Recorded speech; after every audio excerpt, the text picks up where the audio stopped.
Hola à tout le monde et bienvenue sur la chaîne YouTube du Journal du Real. On se retrouve pour une nouvelle vidéo avec Victor. On va faire un petit point sur l'actualité liée au match pour certaines, liée à la situation du Real Madrid en Ligue des Champions pour d'autres, mais surtout liée aux joueurs du Real Madrid. Avant tout cela, comment ça va Victor?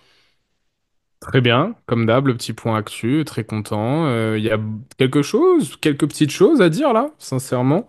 Il y a une toute fraîche news qui vient de sortir sur les latéraux. J'ai hâte d'en discuter parce que ça rejoint un point qu'on a beaucoup poussé avec Pablo, qui concerne Federico Valverde. Donc très content d'être avec toi. C'est ça, mais tu vas un petit peu vite parce que ça, ce sera le deuxième point de la vidéo. Le premier, c'est Vinicius Junior. Hier, Ben Jacobs, qui est un journaliste anglais, si je dis pas de bêtises, ou américain. En tout cas, je sais que c'est pour un média américain maintenant, mais je crois que c'est un anglais, si je dis pas de bêtises. En tout cas, il était correspondant en Angleterre. Il a tweeté pour dire que l'Arabie Saoudite et notamment le club de Al Hilal s'intéresse à Al Ahly, pardon, s'intéresse à Vinicius Junior pour 350 millions d'euros. C'est la première fois qu'on a un prix, une valeur, et ce serait donc le montant de l'offre que le Real Madrid devrait recevoir cet été. On sait que c'est une saga qui va avoir lieu cet été, puisque l'Arabie Saoudite a un intérêt, l'assume, l'annonce. Maintenant, il faudra voir la position du Real Madrid.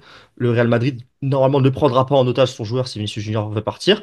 Lui, Vinicius Junior, pour être complet, a hier déclaré mon futur, c'est le Real Madrid, tout simplement, en zone mixte pour TNT, au micro de TNT Sports Brazil. Donc voilà, pour être complet, Vinicius Junior qui continue à déclarer son amour envers le Real Madrid et l'Arabie Saoudite qui continue à avancer les pions. Oui, écoute, c'est ça la grosse info, c'est qu'on a des chiffres, donc un montant record hein, historique dans l'histoire du foot, 350 millions d'euros. T'as cité le club d'Al Ahly, mais il y a aussi Al Hilal, il y a aussi Al Nasser qui sont sur le dossier. Enfin, il y a Ils, trois clubs, ils je appartiennent crois. tous au même conglomérat saoudien, Ça. à la même entité financière saoudienne.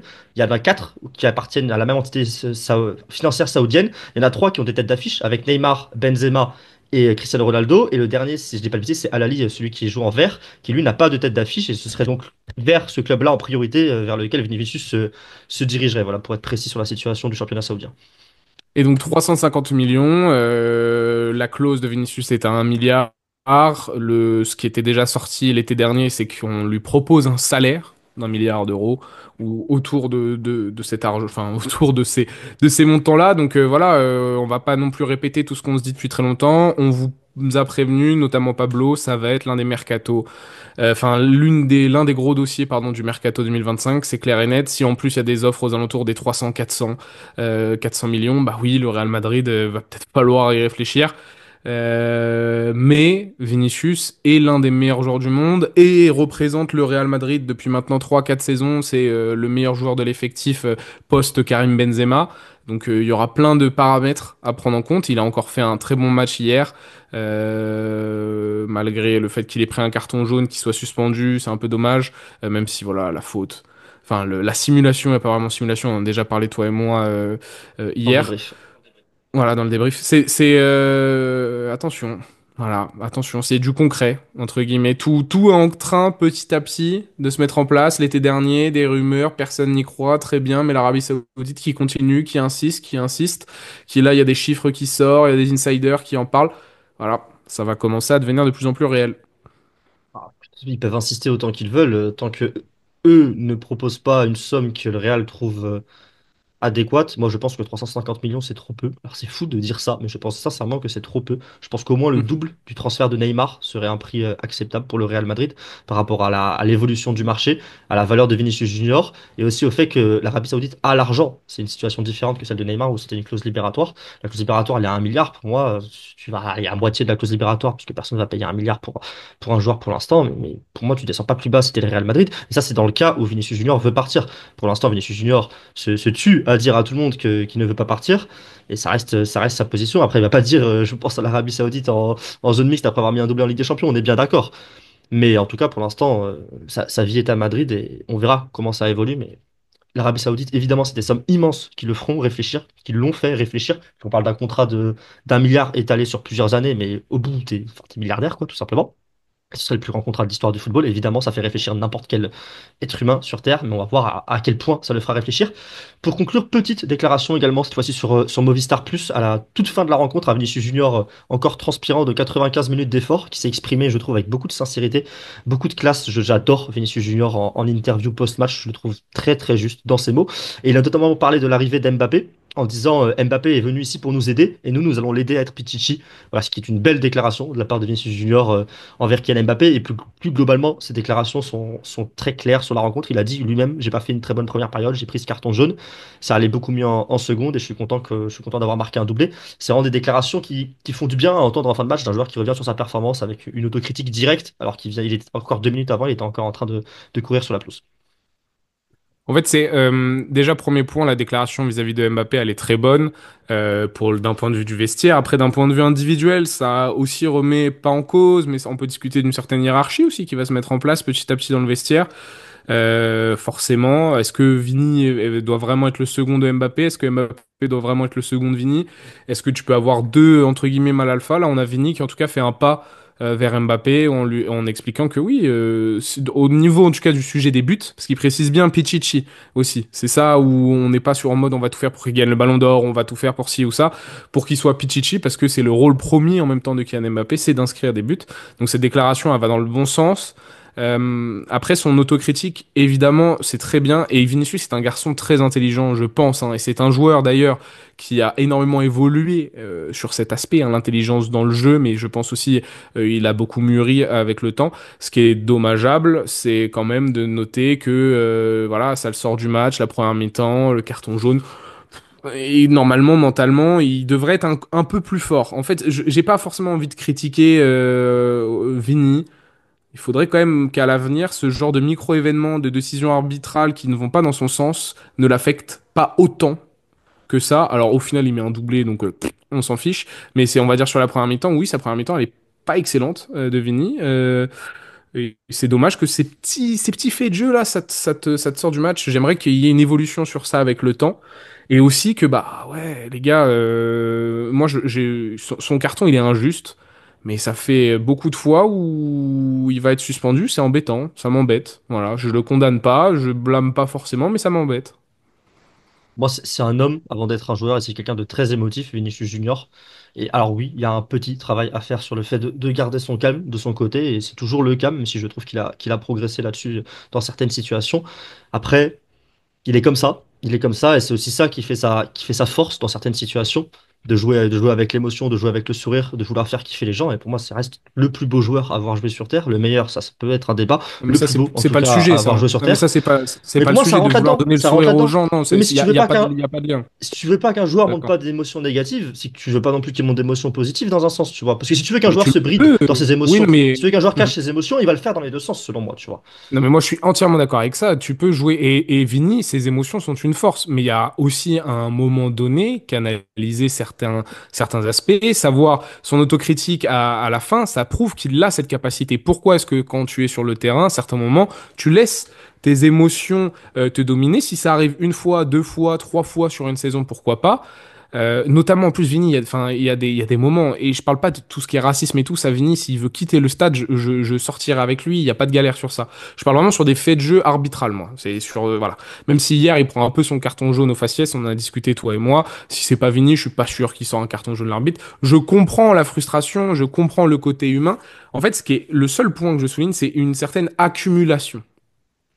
Et ça, en tant qu'observateur, pas forcément en tant que fan, où on peut toujours défendre l'autre, mais moi en tant qu'observateur, je trouve que c'est un des derniers aspects dans lesquels il peut clairement s'améliorer, c'est sa gestion des moments faibles, sa gestion des émotions lorsque l'équipe a la tête sous l'eau ou quand tout va contre lui, d'arrêter de tout de suite s'enfermer mentalement, j'ai l'impression. Tu sais, il rentre dans une bulle négative lui-même, il continue ce cercle néfaste autour de lui, notamment dans sa relation avec l'arbitrage. Mais c'est pas là, tout ce que je dis, c'est pas en lien direct avec le match d'hier.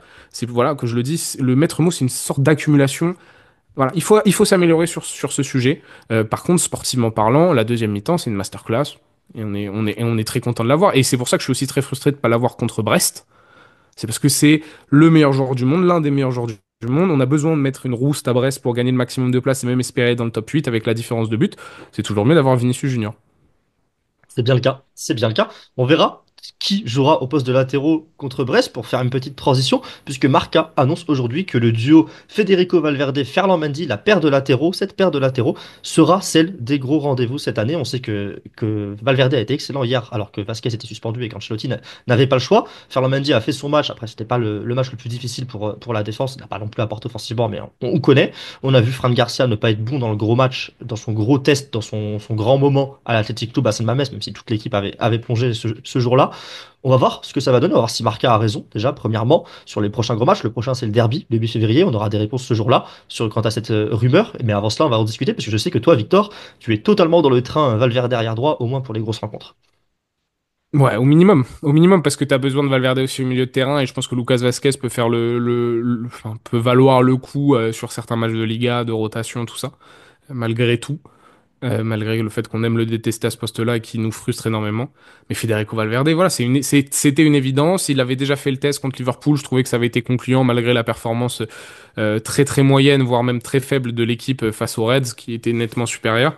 Mais Federico Valverde, c'est une nécessité, c'est une obligation d'avoir l'Uruguayen au poste d'arrière droit dans les gros matchs, avec la blessure de Dani Carvajal, parce que défensivement ça tient la route, parce que pour sortir les ballons aussi, Federico Valverde est intéressant. Pour débouler sur son couloir, Lucas Vasquez sait le faire, mais il n'a pas la même capacité à revenir et à dévorer les espaces défensifs lorsque l'équipe se fait exposer en transition derrière. Et puis il a une capacité aussi supérieure, malgré tout, à Lucas Vasquez dans les 30 derniers mètres, dans la passe, dans la ressortie des ballons. Il peut également, si Rodrigo colle la ligne, Valverde revenir dans l'axe du terrain et être pertinent. Ça t'offre des schémas tactiques différents. Voilà, On a vu il y a pas de Ceballos aussi discussion à avoir.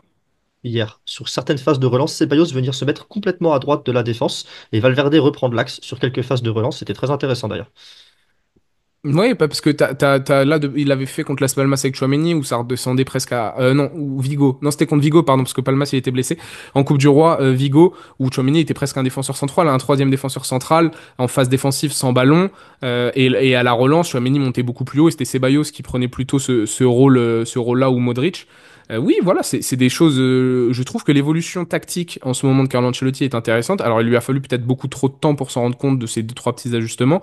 En même temps, vous m'excuserez, mais il était obligé de faire jouer Vasquez parce qu'il voulait définitivement pas se séparer de Valverde au milieu de terrain, ce qui est un choix entendable, sincèrement, au vu des lacunes de création, des lacunes d'équilibre dans cette équipe.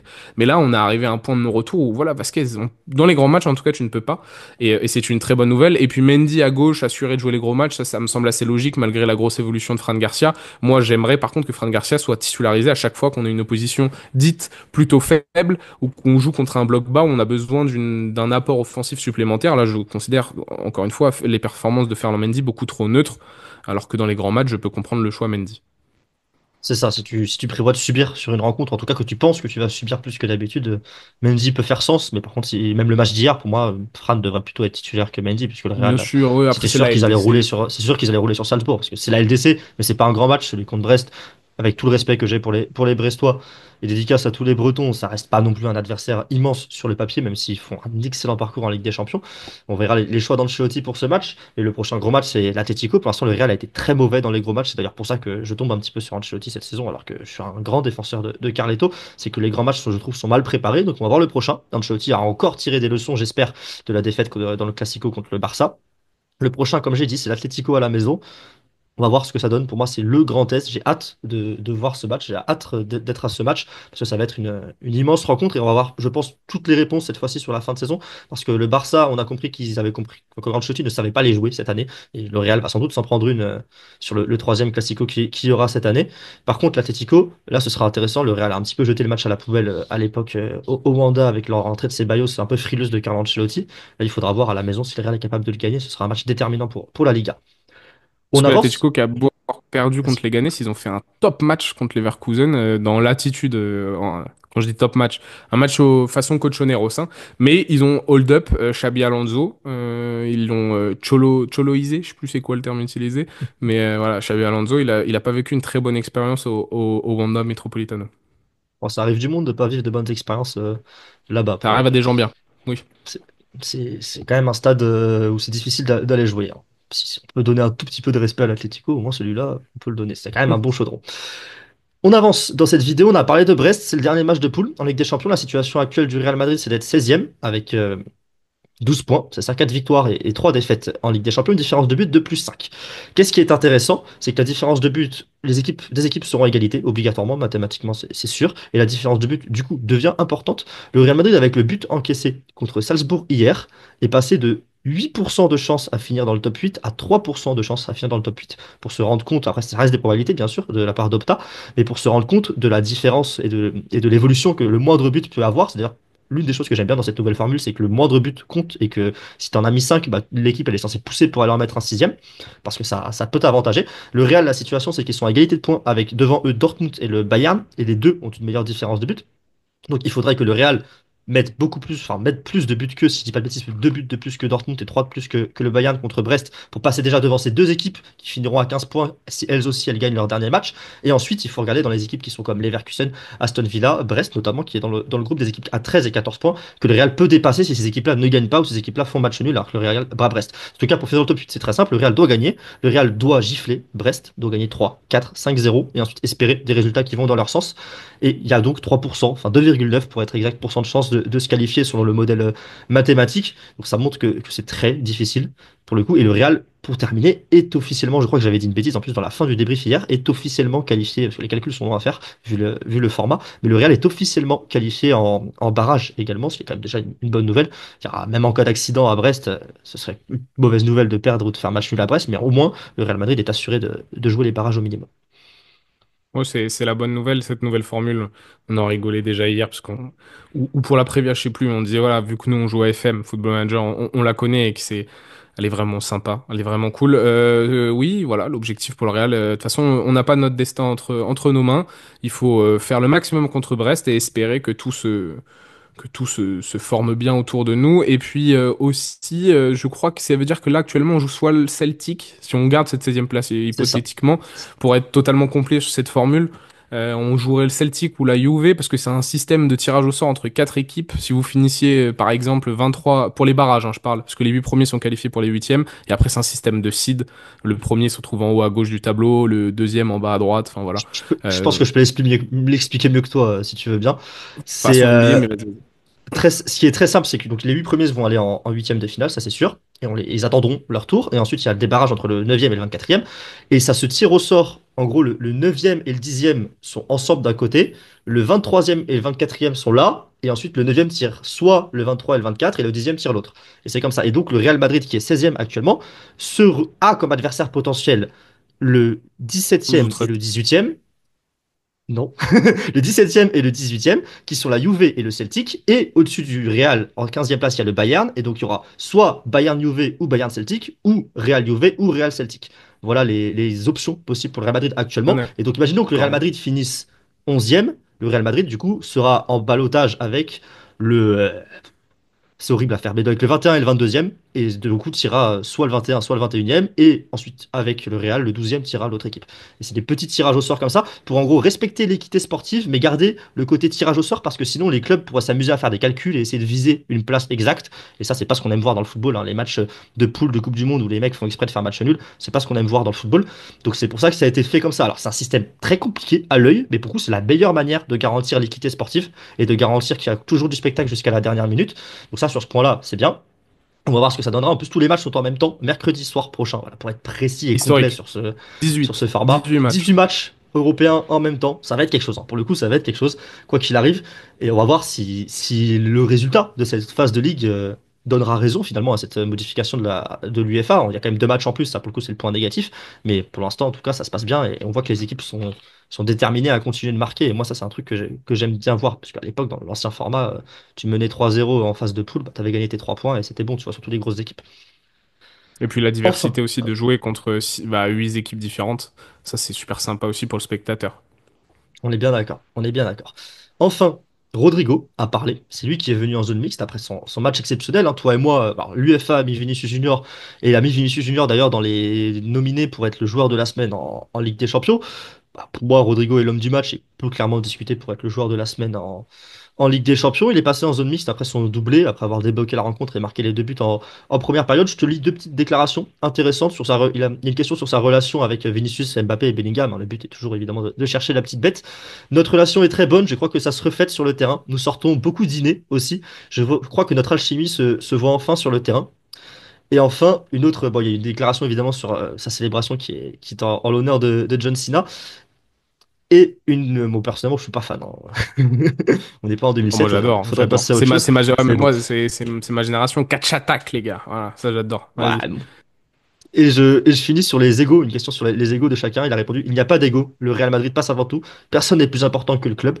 Je trouve d'ailleurs qu'on peut rebondir sur ça. Tu parlais de Mbappé leader, Vinicius leader. Moi, selon moi, il n'y a pas de leader. C'est le Real Madrid qui passe avant tout, surtout dans un vestiaire comme ça. Tu vois, dans le vestiaire avec Oh, CR7, tu dans un fais... vestiaire avec Ramos, on peut Toi tu discuter fais d'autres de la choses. langue de bois. Même toi tu fais Mais de la moi, je langue vois de bois ça. sur Non, ça. et même la personnalité de Vinicius Junior fait que Oui, oui, c'est le oui. mec, c'est le mec le plus gentil et ouvert, donc il va pas prendre. C'est pas un mal alpha, tu vois, pour le coup. Et Mbappé, pour le coup, n'a pas encore le poids, je pense, dans le vestiaire. Et d'ailleurs, on en parlait, hein, de l'absence de leadership dans ce vestiaire, hein, parce que Nacho, Kroos, ça fait du mal. Et même Rossellou, dans sa personnalité, il était une sorte de lien un petit peu dans le vestiaire, un petit peu comme les Kamavinga Ouais, un actuellement. connecteur. Et quelqu'un qui faisait beaucoup rigoler, qui avait toujours le sourire, qui était là, et surtout qui avait la bonne attitude, parce que c'est pas un mec qui jouait tous les matchs et qui pourtant se donnait à fond. Et ça servait de connecteur, et c'était important aussi. Alors, c'est pas un leader, mais c'est un connecteur, c'est aussi très important dans un vestiaire. Et le Real en a perdu un en perdant Rossellou, et a perdu Kroos et Nacho, qui étaient quand même les deux leaders de vestiaire l'an dernier. Il reste plus que Modric.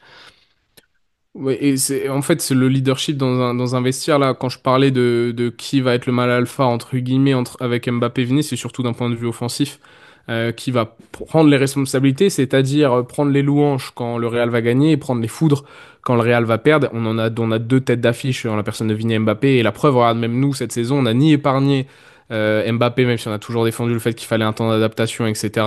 Sur le début de saison, on l'a pas totalement épargné non plus. Et lorsque Vini a un temps faible actuellement, on l'épargne pas non plus. Donc ça veut dire que ce sont les deux entre guillemets têtes d'affiche. Après, d'un point de vue donc offensif, qu'il s'agit de mettre des buts, la déclat de Vini qu'on a cité en début de vidéo va dans le sens où on va jouer pour que Mbappé marque des buts, mais ça veut pas dire que c'est Mbappé qui va nous faire gagner. C'est pas le sujet. Vini va avoir son importance, Jude Bellingham évidemment. Et d'ailleurs, Jude